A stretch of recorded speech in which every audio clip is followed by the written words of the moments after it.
Okay, here's a creepypasta I wrote a while ago. Hope you enjoy. An anthropologist named Evelyn Reed traveled the world studying different cultures. Her specialty was rituals involving human sacrifice. She had a whole shelf of books on the subject, each one detailing the customs and traditions surrounding the offering of human lives. You can't understand a culture by merely observing it, Evelyn, they said. You have to experience it. But immersing herself in these cultures meant she'd have to accept their customs, including the ones that seemed barbaric to her modern sensibilities. For the most part, she observed these rituals from a safe distance, merely watching and taking notes.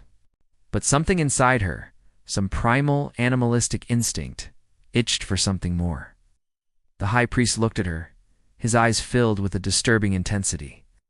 Blood gushed from the wound and soaked into the stone altar. The villagers cheered, and the high priest grabbed Evelyn's hand, pulling her into a dance. They moved around the altar, their bodies painted with blood, their faces adorned with jewels. The girl's headless body lay at their feet. "Do you want the girl to die?" he asked. Evelyn shook her head, tears streaming down her face. She had become one of them, a member of the tribe, a vessel for their gods.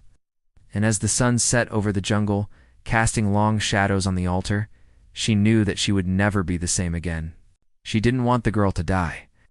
But she had come this far, and backing out now would bring shame not only to herself, but to her entire profession. They painted their bodies with the blood of a recently slaughtered pig and put on ornaments made of human skin. The high priest began chanting, and the villagers joined in. Their voices echoed through the jungle, creating an eerie, hypnotic atmosphere. Then he turned to Evelyn and gestured for her to bring the knife. The anthropologist felt a growing sense of dread, but she pushed on, knowing that backing out now would be a betrayal of the tribe's trust. Her colleagues, sensing her internal conflict, urged her to immerse herself in the cultures she studied. Her big break came when she was invited by a remote jungle tribe to observe and participate in their annual blood sacrifice. The journey to their village took several months, but when she finally arrived, she was greeted with open arms. They showed her the ritual site, a large clearing in the forest with a stone altar at its center. It was here that a young girl was to be sacrificed. Evelyn watched as the villagers prepared for the ceremony. When it was time for the sacrifice, Evelyn stood with the other villagers around the altar. She hesitated, her hand shaking. The chanting reached a fever pitch. Evelyn brought the knife down. The girl's head lolled to the side, her eyes wide with terror.